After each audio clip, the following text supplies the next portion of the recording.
प्रिय बंधुओं, जय भीम, जय भारत, नमो बुद्धाय। आज मैं जिस पुस्तक के बारे में आपको बताने जा रहा हूँ या पुस्तक पढ़ने जा रहा हूँ, उससे पहले मैं आपसे एक कहूँगा बात कि भारत में बहुत से अलग अलग जाति और धर्म के लोग रहते हैं और वे कई बार भावुक हो जाते हैं, परंतु भावुकता में न जाते हुए ऐतिहासिक तथ्यों पर ध्यान देना चाहिए, जिससे कि हम अपने आगे के भविष्य को सुधार सकें। इस पुस्तक का नाम है भारत में बौद्ध धर्म का पतन, क्यों और कैसे। ये DC अहीर जी की द्वारा लिखी गई है और ब्लू मून बुक्स दिल्ली द्वारा पब्लिश की गई है।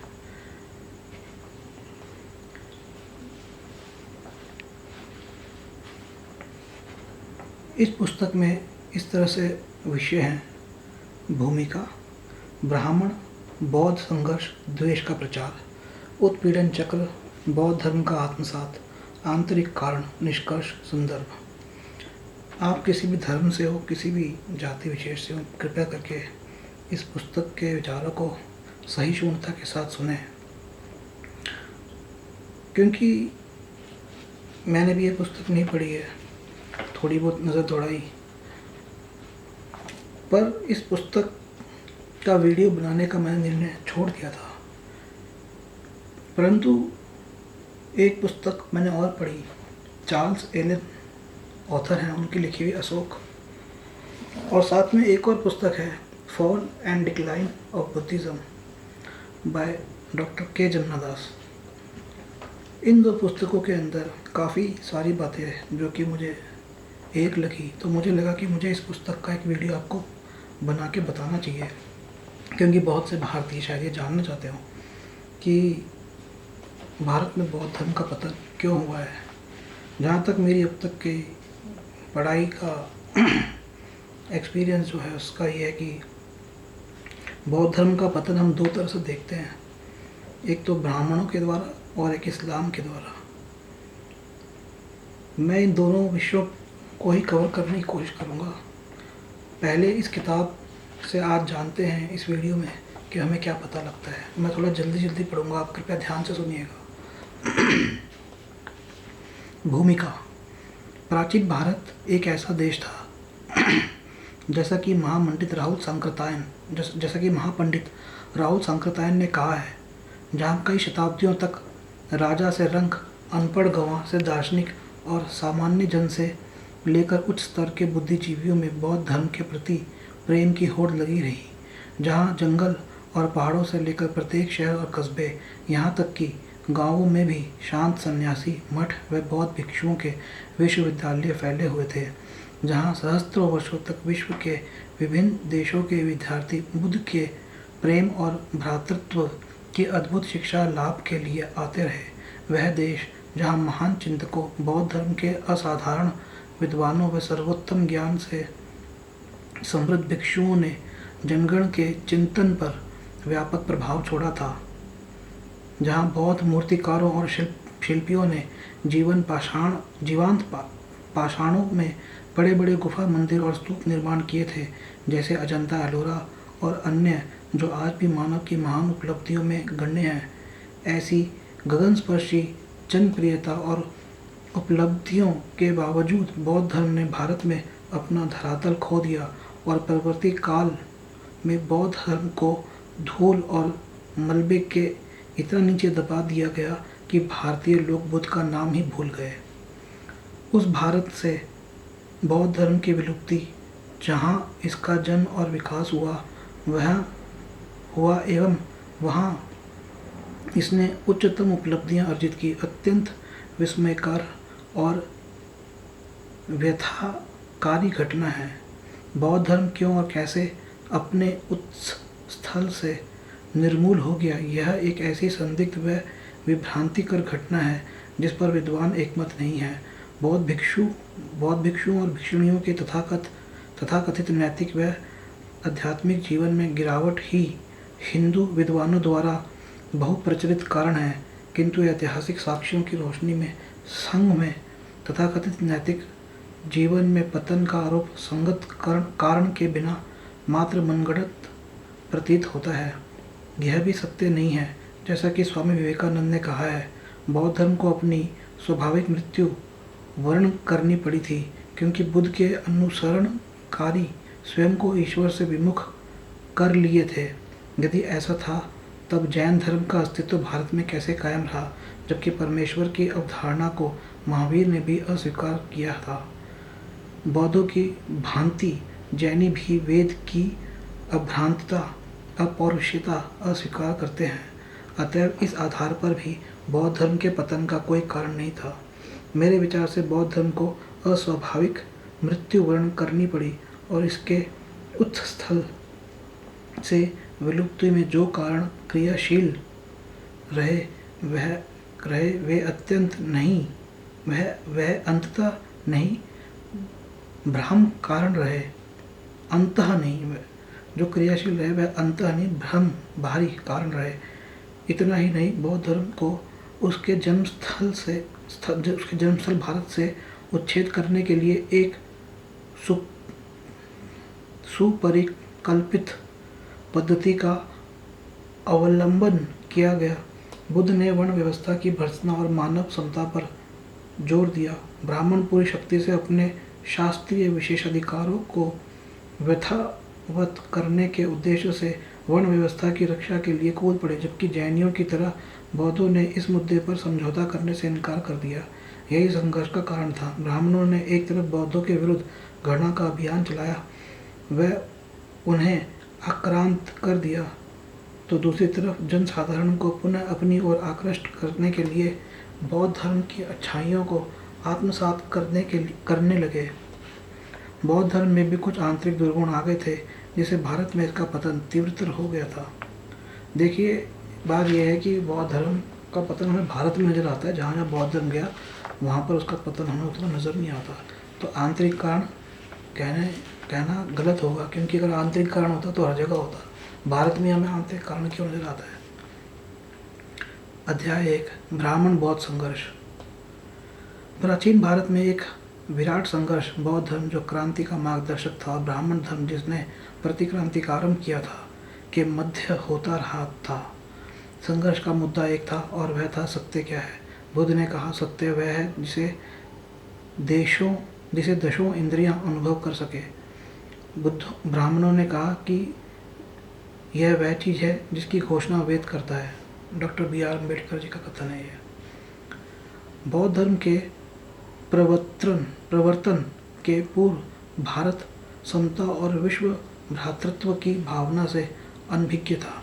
ऋग्वेद के पुरुष सूक्त के अनुसार सृष्टिकर्ता के मुख से ब्राह्मण, बाहों से क्षत्रिय, जांघों से वैश्य और पैर से शूद्र की उत्पत्ति हुई।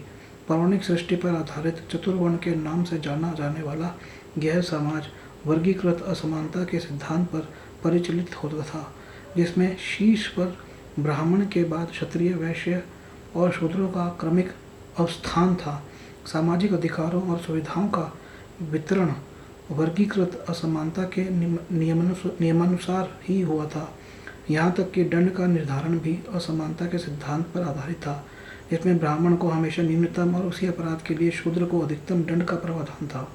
इस प्रकार समाज का समूचा ढांचा ही असमानता के सिद्धांत पर आधारित था। बुद्ध ने ऐसे अन्यायपूर्ण सामाजिक नियमों के विरुद्ध विद्रोह और जाति भेद व्यवस्था की भर्त्सना की। उन्होंने जाति उत्पत्ति के दैवीय सिद्धांत को चुनौती देते हुए ब्राह्मणों के ईश्वर के मुख से सृष्टि के दावे को थोथा करार दिया। ब्राह्मणों के इस दावे को भी अस्वीकार किया कि वे ही सिर्फ आध्यात्मिक गुणों से संपन्न हैं, और जोर देकर कहा कि किसी भी जाति, वर्ण और वंश के लोग अपने हृदय में ऐसे गुणों को विकसित कर सकते हैं।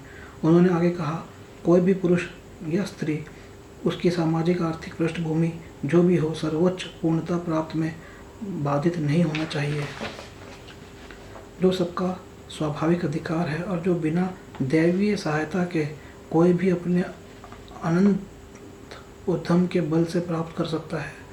तथागत ने एक और बात पर रोशनी डाली थी कि सारे मानव एक जैसे हैं और उन्हें कृत्रिमता पूर्वक विभाजित करना मूर्खतापूर्ण कार्य है।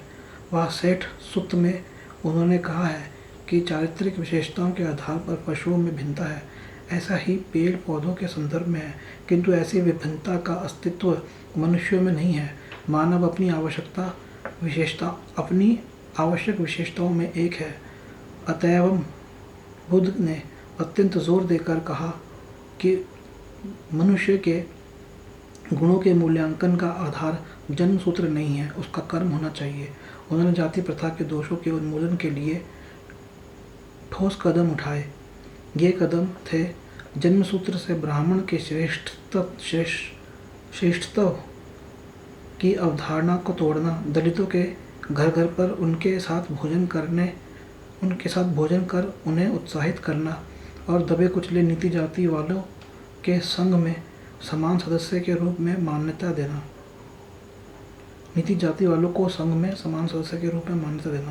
भिक्षुओं को अपनी जाति के स्तर को भूलने का परामर्श देते हुए बुद्ध ने कहा है, भिक्षुओं, जिस तरह गंगा, यमुना, सरस्वती और माही इत्यादि बड़ी नदियां समुद्र में विलीन होकर अपने विभिन्न नामों का अस्तित्व खो देती है, ठीक उसी तरह 4 वर्ण ब्राह्मण, क्षत्रिय, वैश्य और शूद्र जब तथागत के प्रतिपादित धर्म का अनुगमन करने लगते हैं, वे अपने विभिन्न जाति अब स्थान का नाम त्याग कर समाज का एक सदस्य बन जाते हैं।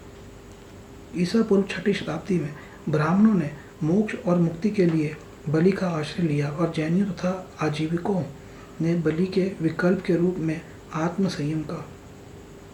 दूसरी तरफ बुद्ध ने अपने अनुगामियों को संसार सिंधु पार करने के लिए औरों को पीड़ा पहुंचाने के बजाय परोपकार करने का आह्वान दिया। उन्होंने निवारण का पथानुसंधान करते हुए कहा, आत्म संयम, आत्मनियंत्रण और वासनाओं का परित्याग, पशु पक्षी मानव इत्यादि जीवों के प्रति करुणा, निर्बल और असहायों की सेवा। उन्होंने और बलिष्ठता से कहा, सबके लिए समान अवसर, सबके लिए समान मर्यादा, वैचारिक स्वतंत्रता और विश्व भ्रातृत्व। गौतम बुद्ध ने जब अपने महान धर्म का प्रचार किया तो उसमें धनी निर्धन, छोटे बड़े, समाज के हर तबके के लोग प्रभावित हुए बिना न रह सके। प्रभावित होने वालों में ब्राह्मण भी पीछे नहीं रहे। वास्तव में बुद्ध के प्रत्यक्ष शिष्यों में ब्राह्मणों की संख्या सर्वाधिक रही। उत्तर काल में भी बौद्ध धर्म के कुछ विशिष्ट अग्रणी प्रकाशवाहकों में ब्राह्मण धर्मांतरित ही रहे, किंतु परवर्ती शताब्दियों में बुद्ध के सामाजिक सिद्धांत के द्वारा भारतीय समाज में प्रबल समानता व्यापने और निचले स्तर के लोगों के समानता के अधिकार पर जोर देने के कारण ब्राह्मण बौद्ध धर्म के विरुद्ध हो गए। ब्राह्मण बौद्ध धर्म के विरुद्ध उसके दार्शनिक चिंतन या नैतिक शिक्षाओं के कारण नहीं उठ खड़े हुए, किंतु जो बात उन्हें रुष्ट थी वह थी बौद्ध धर्म द्वारा समानता पर जोर। जैसा कि डॉक्टर अम्बेडकर ने कहा है, असमानता ब्राह्मणवाद का मूल सिद्धांत है। बुद्ध ने इसकी जड़ और शाखाओं पर प्रहार किया। वे जाति भेद के प्रबल विरोधी और समानता के घोर पक्षधर थे। जातिवाद के उनके विरोध पर तो तर्क का कोई सवाल ही नहीं है। कोई आश्चर्य नहीं है कि बुद्ध के समतावाद से उत्साहित दबे कुचले लोग अपनी स्वाधीनता के अधिकारों पर जोर और ब्राह्मणों की श्रेष्ठता को चुनौती देने लगे।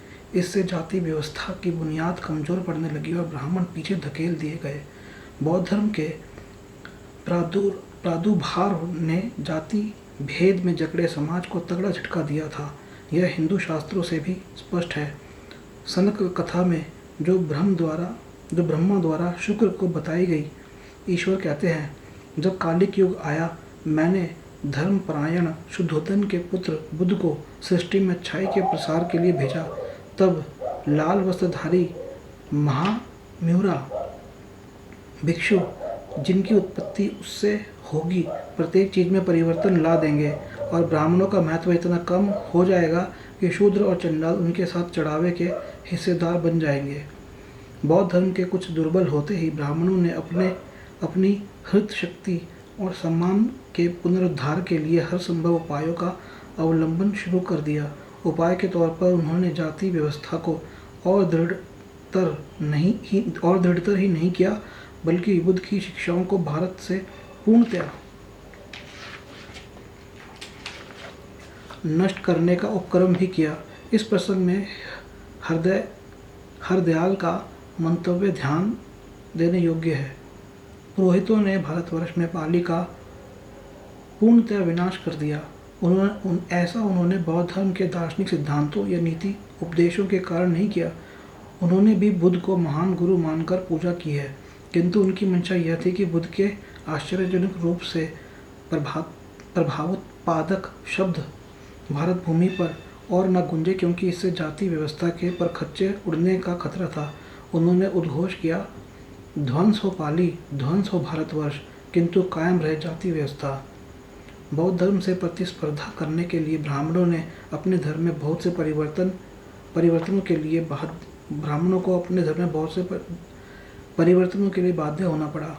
वे वेदों की अभ्रांता के सिद्धांत से हटने के लिए तैयार हो गए, किंतु चतुर्वर्ण के मुद्दे पर कोई भी समझौता उनके लिए नागवार था। उन्हें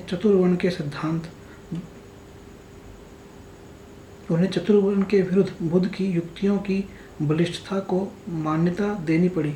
ऐसा उन्होंने बुद्ध की युक्तियों के समक्ष नतमस्तक होकर नहीं, बल्कि चतुर्वर्ण के पक्ष में एक नवीन दार्शनिक युक्ति विकसित करके की, जिसका साक्षात भगवत गीता में मिलता है, जो बुद्धोत्तर काल की रचना है।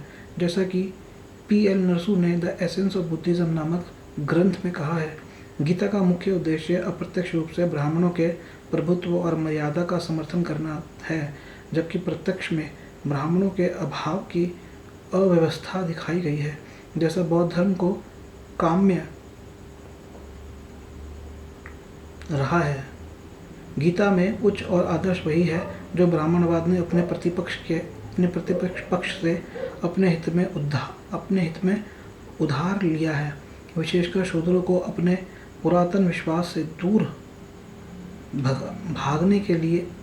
भागने से रोकने के लिए शेष विरोधाभास और असम्मत बातों की पुनरावृत्ति, जो हर स्तर पर अपने विरुद्ध मतवादों से समन्वय करने के निष्फल प्रयास की परिणत मात्र है। गीता का प्रधान अभिष्ट जाति व्यवस्था की रक्षा और पुष्टता प्रदान करना है। यह उसमें जिस तरह धर्म की व्याख्या की गई है उससे स्पष्ट है। वेदों में धर्म का आशय कर्मकांडों से है। मनुस्मृति की भांति गीता में भी धर्म का मतलब इस संसार में चारों वर्णों के कर्तव्य से है। गीता में कृष्ण अर्जुन को युद्ध करने के लिए कहते हैं, क्योंकि वह क्षत्रिय का धर्म है। वह आगे कहते हैं, अपने वर्ण धर्म का कर्तव्य पालन करते हुए मृत्यु वर्ण करना ही श्रेयकर है। अन्य वर्णों के कार्यों को करना भयावह पाप है। दूसरी तरफ बौद्धगण चतुर्वर्ण के निर्दिष्ट कर्तव्यों के पालन के विचारों की विरुद्धता का परित्याग करने के लिए तैयार नहीं थे। ब्राह्मण और बौद्धों के संघर्ष का यही प्रधान कारण है। डॉक्टर अम्बेडकर ने ब्राह्मण और बौद्धों के संघर्ष की शुरुआत का संधान एक और माध्यम से किया है। वे कहते हैं, बौद्ध साहित्य के गहन अध्ययन के बाद मैंने पाया कि 90% बौद्ध अनुगामी ब्राह्मण थे। ब्राह्मण प्रायः बुद्ध के पास तर्क वितर्क के लिए आते रहे और पराजय के बाद बुद्ध के श्रद्धाशील होकर बौद्ध धर्म वर्णन करते रहे। बौद्ध ग्रंथों में इस प्रकार की घटनाओं की भरमार है। अतएव यह कैसे संभव है कि जो बौद्ध धर्म ब्राह्मणों में इतना जनप्रिय हुआ था, परवर्ती काल में उसे ब्राह्मणों ने ही ध्वंस कर दिया। मेरे विचार से इसके पीछे कुल देवों की पूजा ही प्रधान कारण था। भारतवर्ष में ग्राम्य और नगर देवी देवताओं की तरह कुल देवी देवता भी ब्राह्मणों द्वारा पूजे जाते रहे, जो पुरोहित देवताओं की पूजा में नियुक्त रहते थे। रानियों के माध्यम से राज्य के कार्यों को प्रभावित करने लगे। सम्राट अशोक ने बौद्ध धर्म ग्रहण करने के बाद इन क्रियाओं पर रोक लगाने के साथ इनकी मूर्तियों को भी हटवा दिया। अशोक ने कहा, मैं बुद्ध के मार्गदर्शन के प्रति आस्थाशील हूँ। ऐसे में किसी अन्य देवी देवता की पूजा की कोई आवश्यकता नहीं।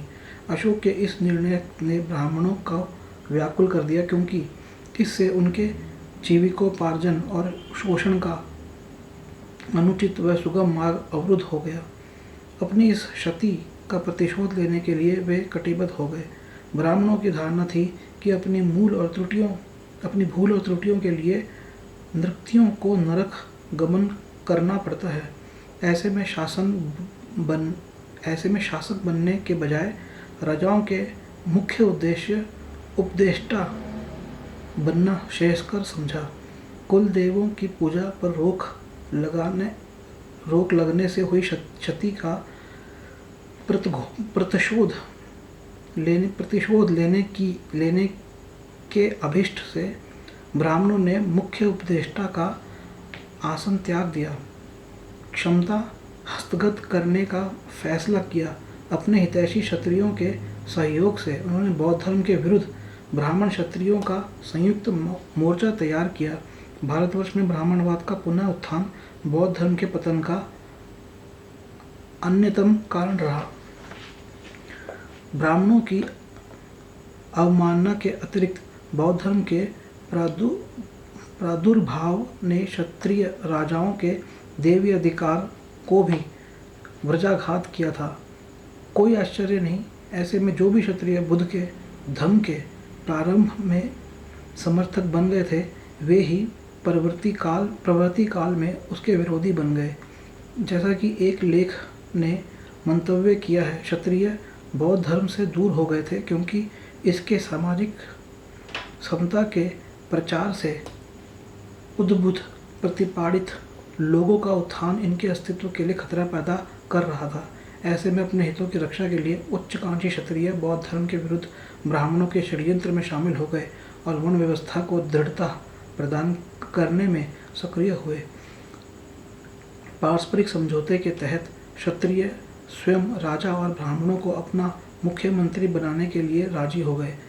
यह अपवित्र गठबंधन इन युग्म वर्णों को सुलभ कराया, क्षमता और मर्यादा तथा अन्य वर्णों को निम्नतर अवस्थान जो बौद्ध धर्म के लिए असहनीय था।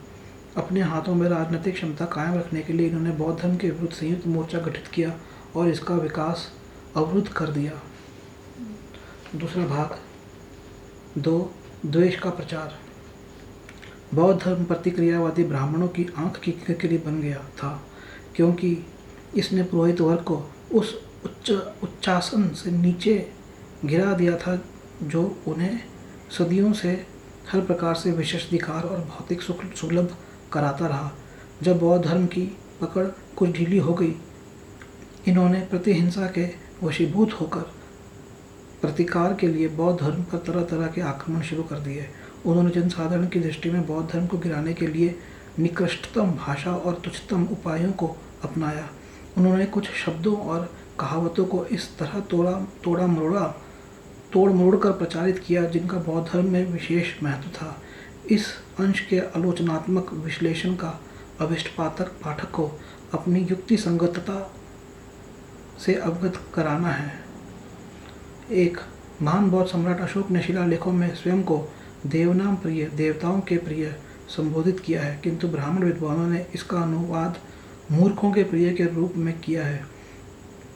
इस आचरणहीन व्यवहार पर टिप्पणी करते हुए R.K. मुखर्जी कहते हैं, देवनाम प्रिय प्रियदर्शी की अभिव्यक्ति के लिए V.A. स्मिथ का अनुवाद वह पवित्र वह उदार नृपति सर्वाधिक उपयुक्त प्रतीत होता है। शब्द देव प्रिय की जगह देवनाम प्रिय पाणिनि के नियम के तहत एक अवहेलना सूचक उपाधि है, किंतु कात्यायन के अनुसार लगभग ईसा पूर्व 350, सर R.G. भंडारकर के अनुसार नियम के अपवाद स्वरूप उल्लिखित है, जिसका समर्थन पतंजलि और कसिका 650 ईस्वी, पतंजलि ईसा पूर्वी 150 ने भी किया है, किंतु उत्तर काल में भतोजी दीक्षित ने इस अपवाद को नहीं माना और देवनाम प्रिय को अवहेलना के रूप में ही ग्रहण करने का आग्रह किया, जो ब्रह्मा को मूर्ख बताने के अर्थ का संकेत करता है। इस प्रकार नंदों, मौर्यों और शुंगों के शासन काल में जो शब्द कुछ श्रद्धा सूचक रहा, वह बाद में ब्राह्मणवादी दुराग्रह का शिकार बन गया, जिसकी चपेट में आने से महानतम बौद्ध सम्राट भी न बच सके। 2. बौद्ध धर्म में बुद्ध धम्म और संघ की त्रिमूर्ति एक पर्यायवाची है। बौद्ध इस पवित्र त्रिरत्न में 3 बार शरण लेते हैं। वे बुद्ध को 3 बार श्रद्धा नमन करते हुए कहते हैं, नमो तस्स भगवतो अरहतो सम्मा स बुद्धस्स। पुनः वे 3 बार समय सत सुखी होन्तु उच्चारित कर अपनी सभा की समाप्ति करते हैं। इस प्रकार बौद्ध धर्म में 3 का विशेष तात्पर्य है। कोई भी कार्य बौद्ध धर्म में 3 बार करना जनप्रिय ही नहीं बल्कि नियमतः अनिवार्य भी है। कोई भी प्रस्ताव तब तक पारित नहीं हो सकता जब तक कि उसका 3 बार पाठ न हो। वहीं दूसरी तरफ हिंदू धर्म में 3 को अपशकुन माना जाता है। बौद्ध धर्म से जुड़ी प्रथाओं को अलोकप्रिय बनाने का यह कुचक्र ही प्रतीत होता है। 3.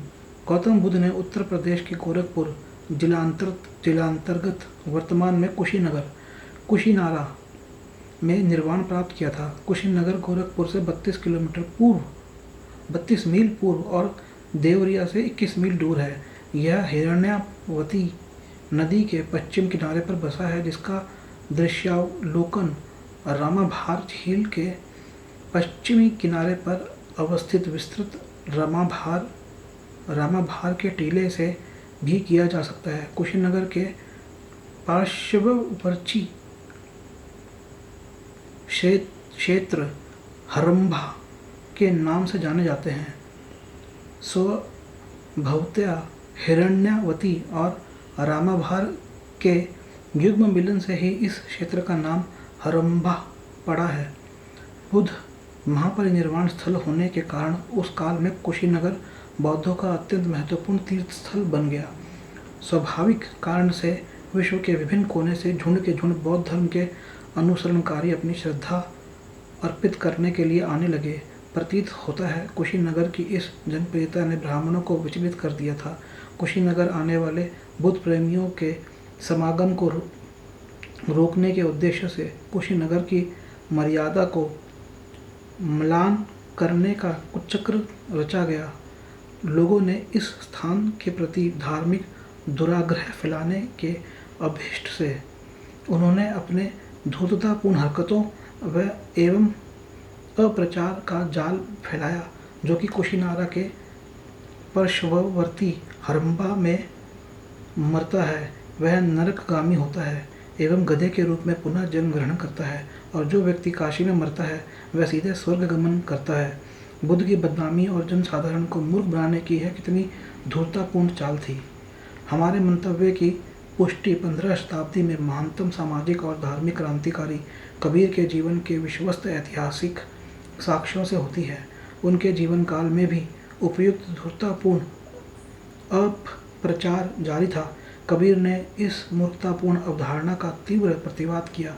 उन्होंने घोषणा की कि यदि किसी व्यक्ति का कर्म अच्छा है तो उसे निसंदेह मोक्ष प्राप्ति होगी, चाहे वह हरंभा में मरे या काशी में।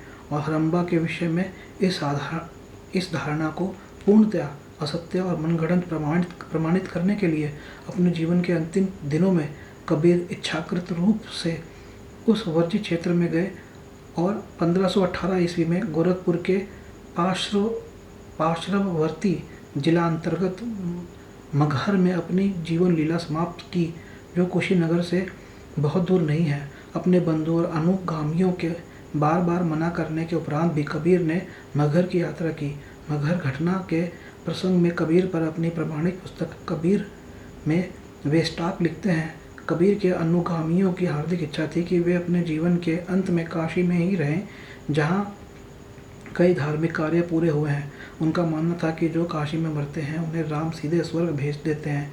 दूसरी तरफ मगहर में मरने वालों को गधा बनकर पुनः इसी लोक में आना पड़ता है।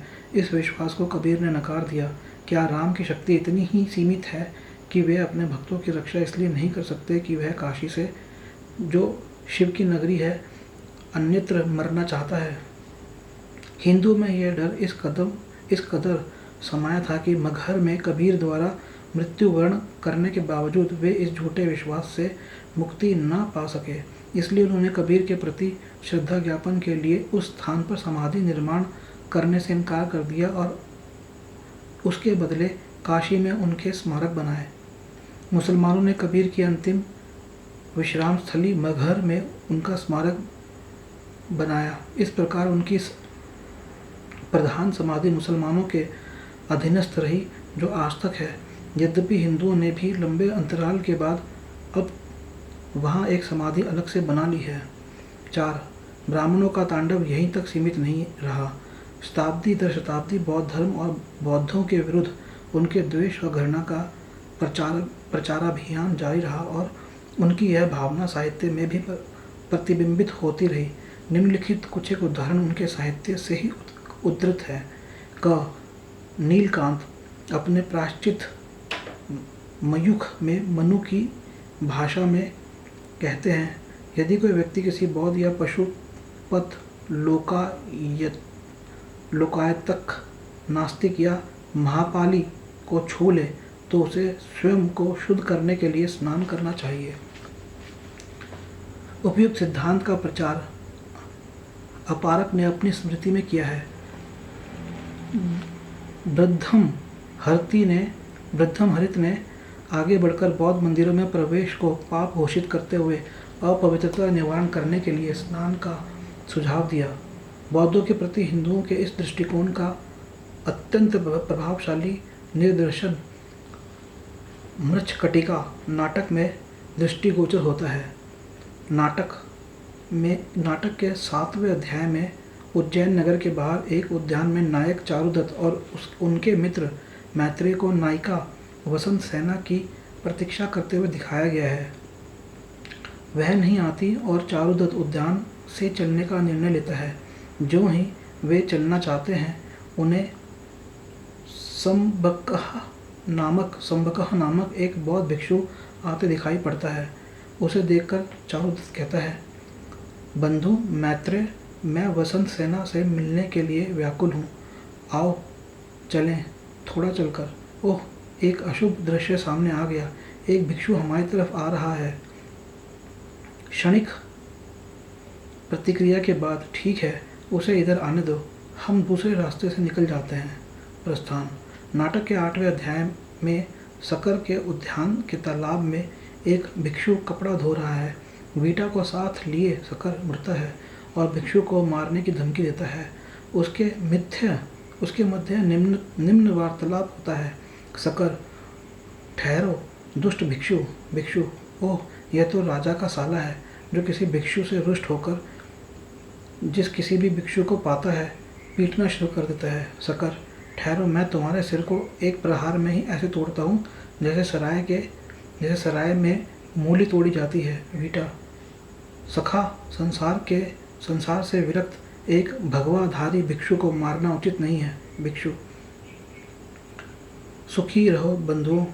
सकर, देखो, यह मुझे अपशब्द कह रहा है। वीटा, वह कह क्या रहा है? सकर, वह मुझे उपासक कह रहा है। क्या मैं शौरकार हज्जाम हूँ? वीटा, वह वास्तव में तुम्हें बौद्ध भक्त समझकर प्रशंसा कर रहा है। सकर, वह यहाँ क्यों आया है? भिक्षु, ये कपड़े धोने के लिए। सकर, ओह दुष्ट भिक्षु, मैं स्वयं इस तालाब में नहीं नहाता, मैं तुम्हें एक ही प्रहार में मार दूंगा। काफ़ी मार खाने के बाद ही भिक्षु जा पाता है। यहाँ हिंदुओं की भीड़ में घिरा एक बौद्ध भिक्षु है। वह पूरी तरह अलग थलग और त्याज्य दिख रहा है। उसके प्रति लोगों में विरक्त का भाव इतना गहरा है कि भिक्षु जिस रास्ते से गुजर रहा है उस रास्ते से लोग बचकर चल रहे हैं। उससे दूर रहने की भावना इतनी गहरी है कि बौद्ध भिक्षु का प्रवेश ही लोगों के प्रस्थान का कारण बन जाता है। बौद्ध भिक्षु एक ब्राह्मण से कुछ दूर खड़ा है। ब्राह्मण अभी अभी मृत्यु दंड से मुक्ति पाया है। उस पर शारीरिक उत्पीड़न का कोई चिन्ह नहीं है, किंतु बौद्ध भिक्षु अविवेक और निर्दयता पूर्ण तरीके से मार कर जख्मी किया गया है। विख्यात ब्राह्मण चाणक्य, जो सम्राट चंद्रगुप्त मौर्य का मुख्यमंत्री था, भी बौद्धों से अत्यंत घृणा करने वालों में से एक था। वह कहता है, जब कोई ईश्वर देवताओं और अपने पूर्वजों के नाम समर्पित भोज में शाक्य अर्थात बौद्ध आज आजीवक शूद्र और पलायित व्यक्तियों को भोजन करावे तो उस पर 100 पर्ण का दंड लगाना चाहिए। महान स्मृतिकार याज्ञवल्क्य ने घोषणा की थी कि एक बौद्ध का सपने तक में दर्शन अपशकुन है और इसका प्रतिकार करना चाहिए। पुराणों के रचनाकार भी बौद्ध धर्म के विरुद्ध अप्रचार में पीछे नहीं रहे। उन्होंने बौद्ध को विष्णु के नवे अवतार के रूप में स्वीकार जरूर किया, किंतु अवहेलनापूर्ण व्यवहार किया।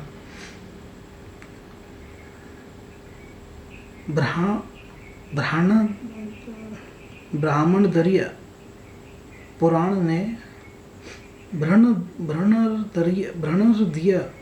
ने ब्राह्मणों को विपत्ति में भी बौद्ध के घर में प्रवेश को पाप घोषित किया है।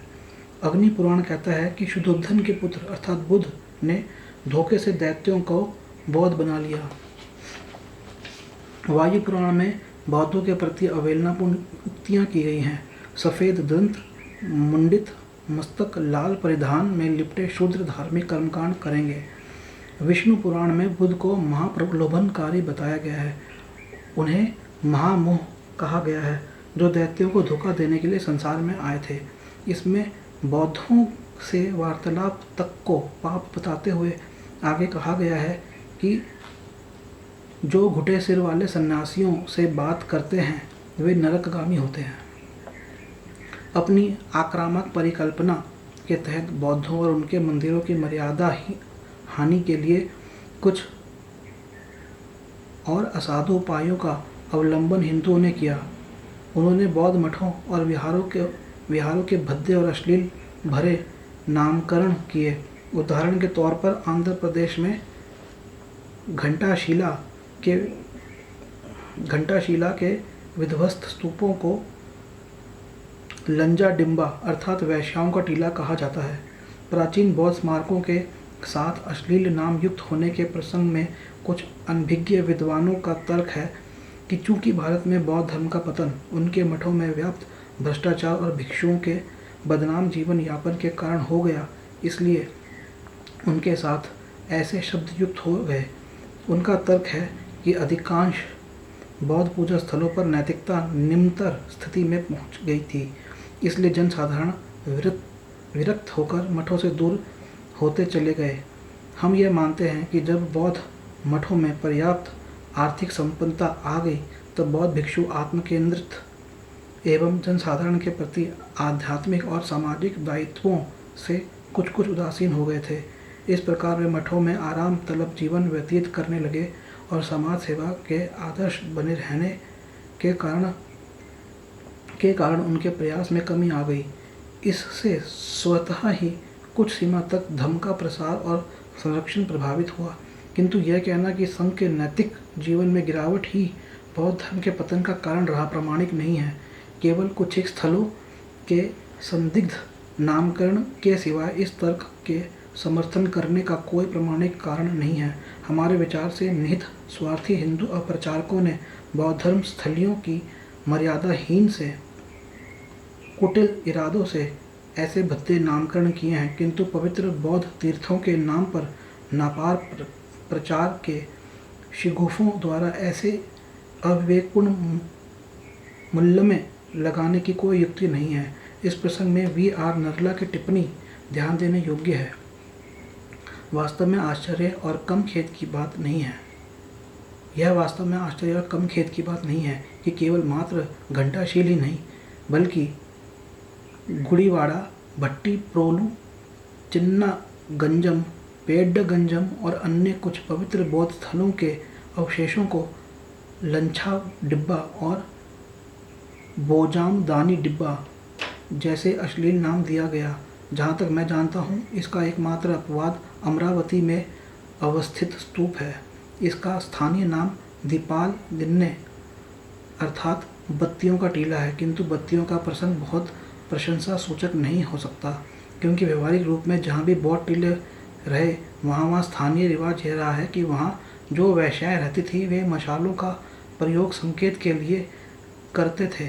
बौद्ध टीलों का भद्दा नामकरण ईर्ष्यालु हिंदुओं के जिन्होंने बाद में बौद्ध धर्म को कुचल कुचल डाला, उन्माद का चिन्ह हो सकता है, या उसके रसातल का सूचक जिसमें बौद्ध धर्म अपने अंतिम दिनों में डूब गया था, जब बाजरायण और सहजायण के सूत्रों को स्वीकार कर लिया गया था।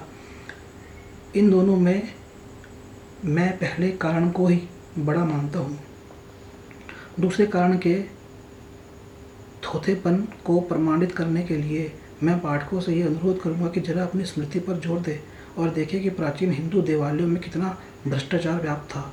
हमारा अभिप्राय उन दिनों के ब्राह्मण पुरोहितों की कुकृतियों की तालिका पेश करना नहीं, बल्कि ईश्वर सिंह बैस के निम्न वर्णित मंतव्य के द्वारा प्राचीन हिंदू मंदिरों में व्याप्त भ्रष्टाचार पूर्ण जीवन की झलक प्रस्तुत करना है। वह लिखते हैं, प्रत्येक मंदिरों से जुड़ी महिलाओं का अवस्थान द्वितीय श्रेणी का था। वे कहने को देवदासियां या ईश्वर की दासी थी, किंतु उन्हें वैश्याओं के भद्दे नामों से बुलाया जाता था और वास्तव में वे अपने पेशों के कारण इसकी आपत्ति करने की स्थिति में नहीं थी। ऐसा लगता है वे प्रथमतः पूरी तरह ब्राह्मणों के उपभोग के लिए आरक्षित थी। जनसाधारण की दृष्टि में ये महिलाएं भारत में विशेष रूप से देवी की सेवा में समर्पित थी। उनका निर्दिष्ट कर्तव्य प्रायः प्रातः और संध्या 2 प्रहर नृत्य और गीत प्रस्तुत करना था, जो कभी कभी उन्हें सार्वजनिक अनुष्ठानों में भी प्रस्तुत करना पड़ता था। विभिन्न अनुष्ठानों के माध्य खाली समय में उन्हें ऐसे अनेकों लज्जास्पद कार्यों में लिप्त रहना पड़ता था, जिन्हें देखकर लगता था कि पवित्र देवालय वैशाल्य में परिणत हो गए हैं। आगे कहते हैं, कुछ मंदिर ऐसे भी थे जहाँ के मठाधीश महिलाओं के बांझपन के उपचार में तो सक्षम होने का दावा नहीं करते थे। साधारणतः वैसी महिलाओं को मंदिर में रात्रि व्यतीत करने का उद्देश्य देते हुए कहते थे कि उनकी भक्ति से संतुष्ट देवता आत्मा का रूप लेकर उनके साथ संभोग कर सकते हैं। इस चाल के द्वारा वे अपनी दैहिक वासनाओं की पूर्ति किया करते थे। प्राचीन हिंदू मंदिरों में व्याप्त उपयुक्त दुराचारों के अतिरिक्त भी हिंदू धर्म से प्रगाढ़ रूप से जुड़े संपर्कों की गवाही कोणार्क, खजुराहो इत्यादि की दीवारों पर अंकित यौन दृश्य भी करते हैं। खजुराहो की मूर्ति कलाओं के प्रसंग में A.L. बाशम ने अपने ग्रंथ वंडर दैट वाज इंडिया में लिखते हैं, कोणार्क के विभिन्न प्रस्तर मूर्तियों में अपवाद रूप में स्पष्ट अंकित यौन चित्रों ने श्याम पगोड़े की कुख्याति प्रदान की है।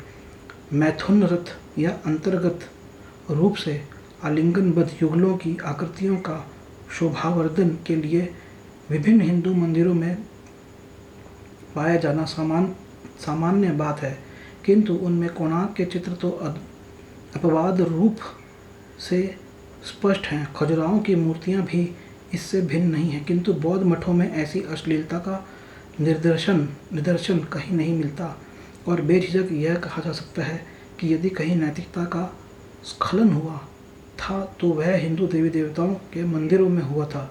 वास्तव में जैसा कि ईश्वर सिंह बैस कहते हैं, बहुत से देवालयों, खासकर 8वीं सदी के बाद के प्रायः सभी हिंदू मंदिरों में पतन घर का चुका था और इससे मंदिर नरक में परिणत हो चुके थे। पुरोहित पवित्रता और नैतिकता का परित्याग कर लोभ और वासना में डूब चुके थे। यदि ऐसे भ्रष्ट परिवेश में भी हिंदू धर्म का प्रवाह कायम रहा तो यह स्पष्ट नहीं है कि बौद्ध धर्म की विलुप्ति कैसे हो गई। यदि मान भी लिया जाए कि बौद्ध भिक्षुओं की नैतिकता में गिरावट आ गई थी, यद्यपि हम इसका प्रचंड रूप से खंडन करते हैं, तो भी ऐसे में बौद्ध मठों में व्याप्त भ्रष्टाचार का आरोप न केवल आधारहीन है बल्कि शरारतपूर्ण भी है। यह उच्च स्वर में कहा जा सकता है और भारत में बौद्ध धर्म के पतन का कारण कहीं अन्यत्र ढूंढना होगा। इसके आगे के भाग मैं आगे कंटिन्यू करूँगा। मैं आपसे एक गुजारिश करना चाहूँगा, देखिए ये कोई नई बातें नहीं है। जो इतिहासकार हैं वे कई सालों से ऐसी बातें पढ़ते और पढ़ाते आ रहे हैं। हमें इतिहास को एक समझदार इंसान के रूप में देखना होगा और चीज़ों को समझदार इंसान के रूप में समझना पड़ेगा। इन बातों को सुन के आप एकदम भी व्यथित ना हो। अगर आपको बुरा लगता है उसके लिए मैं आपकी धार्मिक, अगर आपकी कुछ आस्था को बुरा लगता है, मैं आपसे क्षमा मांगूंगा। लेकिन क्योंकि मेरा मकसद आपकी धार्मिक आस्था को क्षति पहुँचाना नहीं है, मेरा मकसद खाली इतिहास के पन्नों को टटोलना है, जो मैं कार्य कर रहा हूँ। हो सकता है कि बहुत से लोग नाराज़ हो, लेकिन कृपया करके आप नाराज़ ना हो। इसको हम आगे करेंगे कंटिन्यू और देखते हैं, जानेंगे क्या कारण रहे हैं। जैसे कि मैं पहले भी एक बार बोल चुका हूँ अपने एक सेमिनार में कि कोई भी धर्म से पूरा परिवर्तन नहीं होता, लेकिन हमें ये समझना पड़ेगा कि भारत के संदर्भ में कौन से धर्म की आवश्यकता है, बौद्ध धर्म की भारत को कितनी ज़्यादा आवश्यकता है। और इसको हमें समझना पड़ेगा कि हमारा भारत पतन के मार्ग पर जा रहा है, हमें उसे पतन के मार्ग पर जाने से रोकना है। उसके लिए हमें धर्म को समझना पड़ेगा कि धर्म यहाँ के लोगों का, यहाँ की संस्कृति का एक अभिन्न अंग है। धर्म के बगैर जीवन यहाँ पर संभव नहीं है। इसलिए हमें धर्म को समझना है, धर्म के लिए हमें इतिहास को समझना है, धार्मिक परंपराओं को समझना है और ऐसे एक नए युग का विकास करना है। परंतु नाराज़ नहीं होना है और विचलित नहीं होना है। मैं इसी के साथ यह ख़त्म करता हूँ और अगले वीडियो में हम कंटिन्यू करेंगे। जय भीम, नमो बुद्धाय। जय भीम, जय भारत, नमो बुद्धाय।